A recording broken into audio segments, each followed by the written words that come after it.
Myself, Dr. Rajendra Prasad KN, consultant urologist at Sanera Hospital, Kenjeri, Bangalore. ಇವತ್ತು ನಾವು urinary bladder stones ಬಗ್ಗೆ ಮಾತಾಡೋಣ. What is urinary stones ಅಂದರೆ ಬ್ಲಾಡ್ರಲ್ಲಿ primary stones ಅಂತ ಹೇಳ್ತೀವಿ. ಅದೇ ಉತ್ಪತ್ತಿನೂ ಆಗುತ್ತೆ ಬ್ಲಾಡ್ರಲ್ಲಿ. ರಿಸ್ಕ್ ಫ್ಯಾಕ್ಟರ್ಸ್ ಏನೇನು ಇರ್ಬೋದು, ಒಂದು ಇನ್ಫೆಕ್ಷನ್ ಇರ್ಬೋದು, ಪದೇ ಇನ್ಫೆಕ್ಷನ್ ಆಗಿ ಸ್ಟೋನ್ಸ್ ಆಗೋ ಚಾನ್ಸಸ್ ಇರುತ್ತೆ. ಮತ್ತು ಅದ್ರ ಜೊತೆಗೆ ವಯಸ್ಸಾದದ್ದು 60 ವರ್ಷದ ಮೇಲಿರ್ತಾರೆ, ಅವ್ರಿಗೂ ಪ್ರಾಸ್ಟೇಟಿಂದ ಯೂರಿನ್ ಬ್ಲಾಕ್ ಆಗಿ ಪದೇ ಸ್ಟೋನ್ಸ್ ಆಗುತ್ತೆ.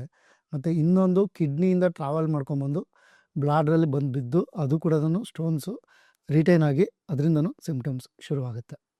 ಈ ಥರ ಬ್ಲಾಡ್ ಸ್ಟೋನ್ಸು ಯೂರಿನರಿ ಬ್ಲಾಡು ಕಾಣಿಸ್ಕೊಳ್ಳುತ್ತೆ. ಇದರಿಂದ ಏನು ಆಗ್ಬೋದು ಜನಗಳಿಗೆ ಅಂದರೆ, ಒಂದು ಪದೇ ಯೂರಿನ್ಗೆ ಹೋಗೋದು, ಮತ್ತು there is a burning micturition and urgency. ಮತ್ತು when is doing urine there is a so much of pain that cannot be tolerated. And one more thing is ಇಂಟರ್ಮಿಟೆನ್ಸಿ.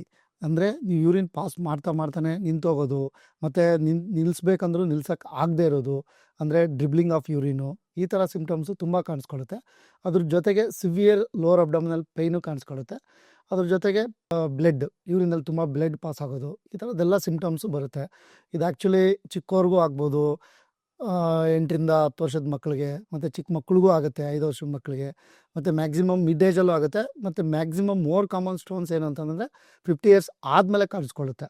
ಯಾರು ಈ ಪ್ರಾಸ್ಟೇಟ್ ಎನ್ಲಾರ್ಜ್ಮೆಂಟ್ ಅಂತ ಆಗುತ್ತಲ್ಲ ಅಂಥವ್ರಿಗೆ ಪ್ರಾಸ್ಟೇಟಿಂದ ಯೂರಿನ್ ಬ್ಲಾಕ್ ಆಗಿ ಈ ಥರ stones formation ಆಗಿ ಈ ಥರ ಸಿಮ್ಟಮ್ಸ್ನ ಕಾಣಿಸ್ಕೊಳ್ಳುತ್ತೆ. ಒಂದು, ಮತ್ತು ಈ ಥರ ಸಿಮ್ಟಮ್ಸ್ ಬಂದಾಗ ಭಯಪಡೋಂಥ ಅವಶ್ಯಕತೆ ಏನಿಲ್ಲ. ನಿಮ್ಮ ಏರಿಯಾ ಪಕ್ಕದಲ್ಲಿ ಎಲ್ಲರದ್ದು ಹತ್ರದ್ದು ಹಾಸ್ಪಿಟ್ಲಿಗೆ ಯೂರಾಲಜಿಸ್ಟ್ನ ಕನ್ಸಲ್ಟ್ ಮಾಡಿ ಈ ಥರ ಸಿಮ್ಟಮ್ಸ್ ಇತ್ತು ಅಂತಂದರೆ ಅವ್ರು ನಿಮಗೆ ಸಿಂಪಲ್ಲಾಗಿ 1-2-3 ಟೆಸ್ಟ್ ಮಾಡ್ತಾರೆ ಅಷ್ಟೇ. ಒಂದು ಯೂರಿನ್ ಟೆಸ್ಟ್ ಅಂತ ಮಾಡ್ತಾರೆ, ಅದರಲ್ಲಿ ಏನಾದರೂ ಬ್ಲಡ್ ಇದೆಯಾ, ಇಲ್ಲ ಸ್ಟೋನ್ಸ್ ಏನಾದರೂ ಕ್ರಿಸ್ಟಲ್ಸ್ ಇದೆಯಾ ಅಂತಿದ್ರೆ ಗೊತ್ತಾಗುತ್ತೆ ಒಂದು. ಮತ್ತು ಎರಡನೇದು ಒಂದು ಅಲ್ಟ್ರಾಸೌಂಡ್ ಮಾಡೋದ್ರಿಂದ ಬ್ಲಾಡ್ರಲ್ಲಿ ಏನಾದರೂ ಸ್ಟೋನ್ಸ್ ಇತ್ತು ಅಂದರೆ ಇಮಿಡಿಯೇಟಾಗಿ ಕಾಣುತ್ತೆ. ಮೂರನೇದು ಇನ್ನೂ ಅಕ್ಯುರೇಟಾಗಿ ಬೇಕು ಅಂದರೆ CT ಸ್ಕ್ಯಾನೆಲ್ಲ ಮಾಡಿಸ್ತೀವಿ, ಅದನ್ನು ಮಾಡಿಸ್ಕೋಬೋದು. ನಿಮಗೆ ಯೂರಾಲಜಿಸ್ಟ್ನ ಕನ್ಸಲ್ಟ್ ಮಾಡಿದ್ರೆ ಇದನ್ನೆಲ್ಲನೂ ನಿಮ್ಗೆ ಹೆಲ್ಪ್ ಆಗುತ್ತೆ. ಅದ್ರ ಜೊತೆಗೆ ನೆಕ್ಸ್ಟ್ ಟ್ರೀಟ್ಮೆಂಟ್ ಏನು ಅನ್ನೋದು ನಾವು ತಿಳ್ಕೊಬೋದು ಇದ್ರ ಬಗ್ಗೆ. ಅಕಸ್ಮಾತ್ ಇವಾಗ ನಮ್ಮ ಹಾಸ್ಪಿಟ್ಲಲ್ಲೇ ಅಂತ ಇಟ್ಕೊಳ್ಳಿ, ಸನೇರಾ ಹಾಸ್ಪಿಟಲು, ಇಲ್ಲಿ ತುಂಬ ಜನ ನಾವು ನಮ್ಮ ಹಾಸ್ಪಿಟಲಲ್ಲಿ ತುಂಬ ಜನಕ್ಕೆ ಸರ್ಜರೀಸ್ ಮಾಡಿದ್ದೀವಿ. ಅಂದರೆ ಬ್ಲಾಡ್ರಲ್ಲಿರುವಂಥ ಸ್ಟೋನ್ಸೇ ಅರ್ಧಾಯ್ತಾ. ಅವರು ಇದೇ ಥರನೇ ತುಂಬ ಪೇಯ್ನ್ ಆಗ್ತಿದೆ, ಪದೇ ಯೂರಿನ್ಗೆ ಹೋಗೋದು, ಯೂರಿನ್ ಪಾಸ್ ಮಾಡೋಕ್ಕಾಗ್ತಿಲ್ಲ, ಸಿವಿಯರ್ ಪೇಯ್ನು, ಸುಸ್ತಾಗೋದು, ಬ್ಲಡ್ ಹೋಗೋದು, ಈ ಥರದ್ದೆಲ್ಲ ಸಿಮ್ಟಮ್ಸು ನಮ್ಮ ಹಾಸ್ಪಿಟ್ಲಿಗೆ ತುಂಬ ಜನ ಬಂದಿದ್ದಾರೆ. ಅಂದರೆ ನಾರ್ಮಲಾಗಿ 3 ಇಯರ್ಸಿಂದ ಹಿಡಿದು ಆಲ್ಮೋಸ್ಟ್ 80 ಇಯರ್ಸ್ವರೆಗೂ ಪೇಷಂಟ್ಸ್ ಇಲ್ಲಿಗೆ ಬಂದಿದ್ದಾರೆ. ಇದರಿಂದ ಒಂದು ಎಕ್ಸಾಂಪಲ್ ತೊಗೊಳ್ಳೋಣ. ಒಂದು ಪೇಷಂಟ್ ಇಲ್ಲೇ ನಮ್ಮ ಹಾಸ್ಪಿಟ್ಲ್ ಪಕ್ಕನೇ, ಇಲ್ಲಿ ಗುಲ್ಬರ್ಗದವ್ರು ಆ್ಯಕ್ಚುಲಿ, ಅವರು ಇಲ್ಲೇ ಬಂದು ಕೆಲಸ ಮಾಡ್ತಾಯಿದ್ರು. ಒಂದು ದಿವಸ ಮಗು ಏನಾಯ್ತದ ಸಿವಿಯರಾಗಿ ನೋವು ಅಂತ ಬಂತು. ಇದೇನಪ್ಪ ತಡಿ ಇದೇನು ಅಂದ್ಬಿಟ್ಟು ಎಲ್ಲ ನೋಡ್ತಾ ಇದ್ವಿ, ಏನಂತನೂ ಗೊತ್ತಾಗಲಿಲ್ಲ. ಒಂದು ಟೈಮ್ ಏನಂದರೆ ಕ್ಯಾಜುಯಾಲಿಟಿನ ನೋಡ್ಬೇಕಾದ್ರೆ ಮಗು ಯೂರಿನ್ ಪಾಸ್ ಮಾಡಿತು. ಯೂರಿನ್ ಪಾಸ್ ಮಾಡಿದ ತಕ್ಷಣ ಮಗು ಜೋರಾಗಿ ಅಳಕ್ಕೆ ಶುರು ಮಾಡ್ತು. ಆಯಿತಾ, ಅವಾಗ ನಾವು ಏನು ಅನ್ಕೊತೀವಿ ಆ್ಯಸ್ ಎ ಯೂರಾಲಜಿಸ್ಟು, ಈ ಥರ ಏನಾದರೂ ಯೂರಿನ್ ಪಾಸ್ ಮಾಡಬೇಕಾದ್ರೆ ತುಂಬ ಪೇಯ್ನ್ ಇತ್ತು ಅಂತಂದರೆ ಡೆಫಿನೆಟಾಗಿ ನಾವು ಸ್ಟೋನ್ಸು, ಇಲ್ಲ ಯೂರಿನ್ ಇನ್ಫೆಕ್ಷನ್ನು, ಇಲ್ಲ ಕಿಡ್ನಿ ಪ್ರಾಬ್ಲಮ್ಮು, ಏನೋ ಒಂದು ಮಗು ಆಗಿದೆ ಅಂದ್ಬಿಟ್ಟು ಇಮಿಡಿಯೇಟಾಗಿ ಪೇಯ್ನು ಮತ್ತು ಅದ್ರ ಜೊತೆಗೆ ಜ್ವರನೂ ಬಂದಿದ್ದು ಪೇಷಂಟ್ಗೆ. ಏನು ಮಾಡಬೇಕು ಅಂದ್ಬಿಟ್ಟು ಇಮಿಡಿಯೇಟಾಗಿ ಒಂದು ಸ್ಕ್ಯಾನಿಂಗ್ ಮಾಡಿಸಿದ್ವಿ. ಪೇಷಂಟ್ ಪರ್ಮಿಷನ್ ತೊಗೊಂಡು ನೋಡಿದ್ರೆ there is a big large stone in 3 year old male child. ಎಷ್ಟು ಆಲ್ಮೋಸ್ಟು 7 to 8 centimeter ಸ್ಟೋನ್ ಕೂತಿದೆ ಜಸ್ಟ್ 3 ಇಯರ್ಸ್ಗೆ. ಇದನ್ನು ಜೆನೆಟಿಕ್ ಪ್ರಾಬ್ಲಮ್ ಅಂತಲೂ ಹೇಳ್ತೀವಿ. ಅದರಿಂದನೂ ಮಗು ಹೊಟ್ಟೆನಲ್ಲಿ ಇರಬೇಕಾದ್ರಿಂದನೂ ಬರೋವಂಥ ಚಾನ್ಸಸ್ ಇದೆ ಸ್ಟೋನ್ಸು. ಒಂದು, ಇದಕ್ಕೆ ನಾವೇನು ಮಾಡಿದ್ವಿ, ಸಿಂಪಲ್ಲಾಗಿ ಮಗುನ ಪೇಷಂಟ್ಗೆಲ್ಲ ಎಕ್ಸ್ಪ್ಲೈನ್ ಮಾಡಿ ಕನ್ಸೆಂಟ್ ಎಲ್ಲ ತೊಗೊಂಡು ಆಪ್ರೇಷನ್ ತೊಗೊಂಡೋಗಿ, ಇದು 8 centimeter ಲೇಸರೆಲ್ಲ ಚಿಕ್ಕ ಮಗುಗೆ ಕಷ್ಟ ಆಗುತ್ತೆ, ಜಸ್ಟ್ ಒಂದು ಸಿಂಪಲ್ ಲೋವರ್ ಅಬ್ಡಮನಲ್ಲಿ ಇನ್ಸಿಷನ್ ಹಾಕಿ ಆ ಸ್ಟೋನ್ನ ತೆಗೆದುಬಿಟ್ಟು ಪೇಷಂಟ್ ಕ್ಯೂರ್ ಆದ್ವಿ. ಆಫ್ಟರ್ 3 days ಪೇಷಂಟ್ ಡಿಸ್ಚಾರ್ಜ್ ಆಯಿತು. ಇದೊಂದು ಕೇಸು. ಮತ್ತು ಇನ್ನೊಂದು ಕೇಸು, ಮೇಲೊಂದು 70 ಇಯರ್ಸ್ ಅಂತ ತುಂಬ ಜನ ಬರ್ತಾರೆ ಯೂರಾಲಜಿಸ್ಟ್ ಅಂದಮೇಲೆ. ಸ್ಟೋನ್ಸ್, ಬ್ಲಾಡರ್ ಸ್ಟೋನ್ಸು ಕಾಮನ್ ಆಗಿ ಬಂದೇ ಬರ್ತಾರೆ. ಅಂಥ ಪೇಷಂಟ್ಸ್ ಬಂದು ಈ ಥರನೇ ಸೇಮ್ ಡಯಾಗ್ನೋಸ್ ಮಾಡ್ತೀವಿ. ಡಯಾಗ್ನೋಸ್ ಮಾಡಾದ್ಮೇಲೆ ಇದಕ್ಕೆ ನಾವು ಲೇಸರ್ ಟ್ರೀಟ್ಮೆಂಟ್ ಅಂತ ಮಾಡ್ತೀವಿ.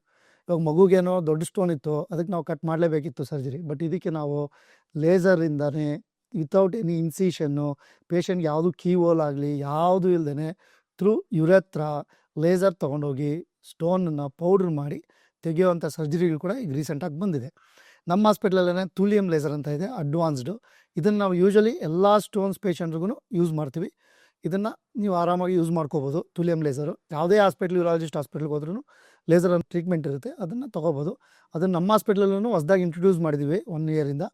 V are using almost since 4 years and we have come across many more than 600-800 ಪೇಷಂಟ್ಸ್ವರೆಗೂ ಲೇಸರ್ ಸರ್ಜರಿ ನಮ್ಮ ಹಾಸ್ಪಿಟಲ್ ಮಾಡಿಕೊಟ್ಟಿದ್ದೀವಿ. ಓಕೆ. ಈ ಥರ ಏನಾದರೂ ನಿಮ್ಮ ಪಕ್ಕದ ಮನೆಯವರಾಗಲಿ, ನಿಮಗಾಗಲಿ, ಯಾರಿಗಾದ್ರೂ ಗೊತ್ತಿರೋರಿಗಾಗಲಿ ಈ ಥರದ್ದೇನಾದರೂ ಸ್ಟೋನ್ಸ್ ಸಿಂಪ್ಟಮ್ಸ್, ಇನ್ನೊಂದು ಸಲ ಹೇಳ್ತೀನಿ, ಪದೇ ಪದೇ ಯೂರಿನ್ಗೆ ಹೋಗೋದು, ತುಂಬ ಉರಿ ಆಗೋದು, ಮತ್ತು ಅದ್ರ ಜೊತೆಗೆ ಬ್ಲಡ್ ಆಗೋದು ಯೂರಿನ್ ಜೊತೆ, ಮತ್ತು urine at end of the ಮಿಕ್ಚುರೇಷನಲ್ಲಿ ತುಂಬ ಪೇಯ್ನ್ ಆಗೋದು, ತಡ್ಕೊಳಕ್ಕಾಗದೇ ಅಷ್ಟು ಪೇಯ್ನು, ಮತ್ತು ಫೀವರು, ಈ ಥರದ್ದೇನಾದರೂ ಸಿಂಪ್ಟಮ್ಸ್ ಕಾಣಿಸ್ತು ಅಂತಂದರೆ ಒಂದು ಬ್ಲಾಡರ್ ಸ್ಟೋನ್ ಆಗಿರುತ್ತೆ. ಅದ್ರ ಜೊತೆಗೆ ನಿಮಗೆ ಒಂದೊಂದು ಟೈಮ್ ಇನ್ಫೆಕ್ಷನ್ ಕೂಡ ಆಗಿರ್ಬೋದು. ಆ ಥರದ್ದು ಆ ಟೈಮಲ್ಲೂ ಈ ಥರ ಸಿಂಪ್ಟಮ್ಸ್ ಬರುತ್ತೆ. But before that we should investigate the patient.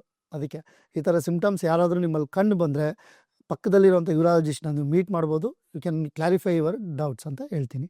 Okay, thank you.